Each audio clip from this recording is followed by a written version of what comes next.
Bonjour et bienvenue dans Initiative Expat. Je suis Jérémy Michel et ensemble, nous allons mettre en lumière des expatriés engagés et leurs projets réalisés pour les Français de l'étranger. Initiative Expat, le podcast des expatriés engagés. Aujourd'hui, cap sur l'Afrique du Sud pour rejoindre Muriel Huette, la directrice de l'association Épelle-moi. Muriel, bonjour. Bonjour Jérémy. Eh bien, écoutez, je suis ravi de vous accueillir dans Initiative Expat, mais avant de parler de votre association et même de vos associations au pluriel, j'y reviendrai, pourriez-vous, Muriel, nous retracer brièvement votre parcours, car je crois que vous avez vécu dans plusieurs pays avant de rejoindre l'Afrique du Sud. Oui, exactement. Déjà, merci beaucoup de m'accueillir sur votre podcast. Je suis vraiment heureuse de pouvoir présenter les associations aujourd'hui. Alors, mon parcours, moi, j'ai quitté la France il y a 20 ans environ. Je suis partie en Allemagne pour étudier avec Erasmus. Après, j'ai fait assistante de français. Puis voilà, j'ai découvert mon amour pour l'enseignement, donc à 20 ans. Et je suis partie ensuite à Londres pour faire mon PGCE, donc l'équivalent du CAPES en France. Et puis, voilà, je me suis lancée dans l'enseignement. C'était quelque chose qui m'a toujours passionnée. Et j'ai travaillé dans un collège-lycée pendant 8 ans. Et à côté de ça, je faisais deux choses. Alors, je faisais beaucoup de formations pour les professeurs, mais autour du cinéma et des courts-métrages. Et je travaillais déjà avec le British Film Institute à Londres et je travaille avec le BFI depuis maintenant 15 ans, il me semble. Donc, j'ai toujours été passionnée par le cinéma et comment utiliser les films et les courts-métrages dans l'enseignement des langues. Et aussi, je faisais des concours d'épellation avec mes élèves. Donc, je faisais partie de club de French Spelling Bee. Donc, voilà. Et puis, au bout de 8 ans, j'ai décidé de tout quitter et de faire un tour du monde pour découvrir les écoles et les systèmes éducatifs dans des pays différents. Donc, j'ai tout vendu à Londres pour me faire un petit peu d'argent. Et je suis partie, j'ai parcouru 15 pays en 1 an. J'ai appris plein de choses. Et un des pays où je me suis arrêtée, c'était l'Afrique du Sud. Et il y a quelque chose qui s'est passé. J'ai eu un gros coup de cœur. C'est un pays ultra complexe, mais avec une énergie captivante. On reviendra sur l'Afrique du Sud, Muriel, mais alors justement, vous avez déclaré votre amour à l'enseignement, vous me parlez des concours d'épellation, et on va peut-être, vous déclarez aussi d'être une activiste de l'éducation, je crois que c'est ce que j'ai aussi lu un peu sur vous. Est-ce que c'est ça qui vous a justement poussé à rejoindre l'association Épelle-moi, que vous dirigez aujourd'hui avec, derrière, ces concours d'orthographe, mais j'imagine qu'on ne fait pas que des simples dictées dans cette association. Non, alors en fait, je l'ai fondée l'association en 2019. J'ai rencontré Roger Dickinson, qui lui est le CEO de A Better Africa Foundation et qui organise le South African Spelling Bee depuis 15 ans environ. Donc, un passionné de l'alphabétisation, de comment donner le goût à la lecture aux enfants. Et c'est lui qui est venu me rencontrer et qui m'a dit, parce que je travaillais à l'Alliance française à l'époque, me dit, mais vous serez pas intéressé par des concours d'épellation en français? Et je lui dis, ça tombe bien, j'en faisais en Angleterre et puis je me lance en tant que consultante et freelance, donc travaillons ensemble. Et on a décidé de monter cette association, donc un programme de A Better Africa Foundation. Et depuis 2019, on organise des concours d'épellation, mais pas que, parce qu'on travaille avec les communautés francophones et non francophones en Afrique australe pour promouvoir le français.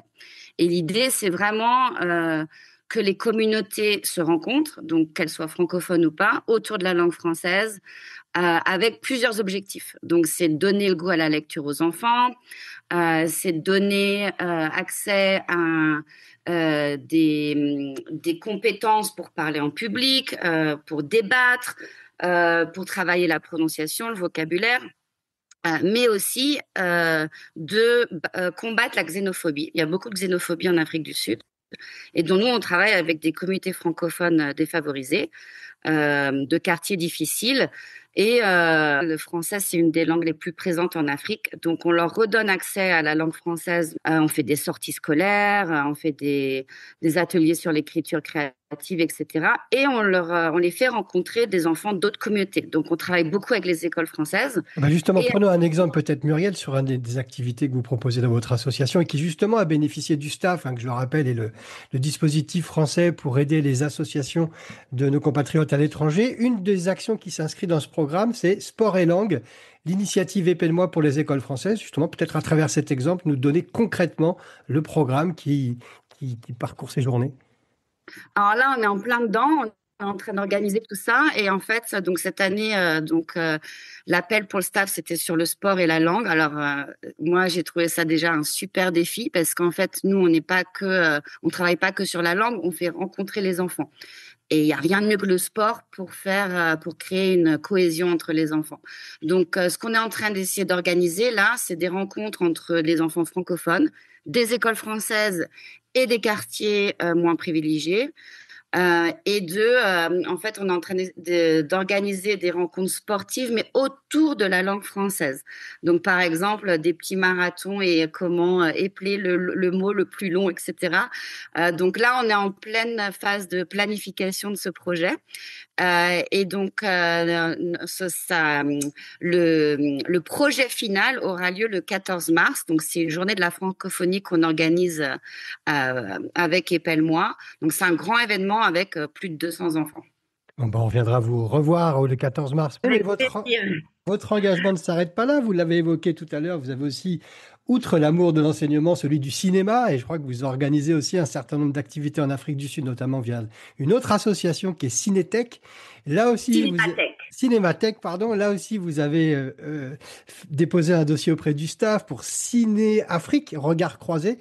Vous pouvez nous dire quelques mots sur cette initiative?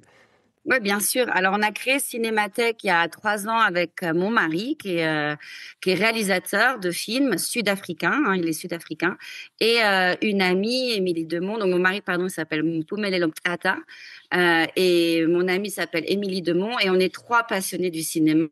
Et on s'est dit, faut qu'on fasse quelque chose à Johannesburg. Il n'y a pas assez de projections, il se passe pas assez de choses autour du cinéma. Et comment donner accès au cinéma aux jeunes?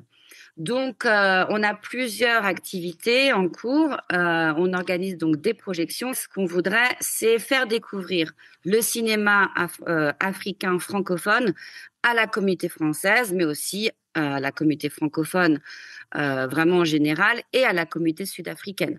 Parce qu'en fait, ce qui se passe, et mon mari sud-africain est très bien placé pour en parler, c'est que il y a énormément de films qui sont faits sur le continent, mais ils ont très peu de visibilité. Donc, même au cinéma à Johannesburg, on va plus facilement voir des films peut-être américains, européens, mais pas forcément des films africains. Nous, on essaye de donner accès à ces films en faisant des projections interactives, donc avec des ateliers pour les jeunes, pour les adultes, avec des discussions, des débats, etc., pour vraiment qu'il y ait une éducation sur ce qui se passe sur le continent par le cinéma. Et donc, on va plus loin parce qu'en fait, notre association crée des films avec les jeunes et on a déjà 2 films, 2 courts-métrages à notre actif.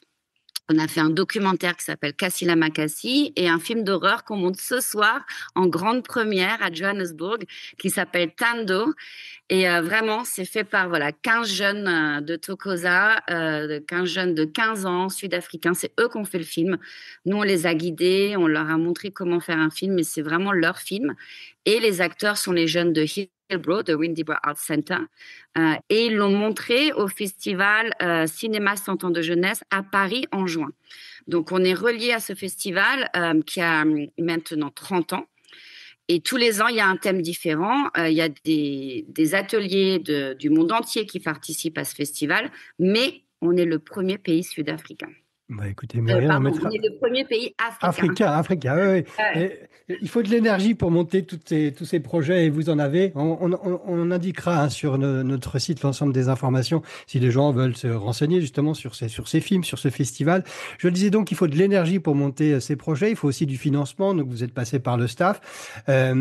Justement, juste si on s'arrête une seconde sur ce mécanisme, est-ce qu'il y a des choses qui pourraient être améliorées? Le processus, c'est plutôt fluide au niveau de du dépôt de dossier, de ce qui est demandé, c'est assez simple.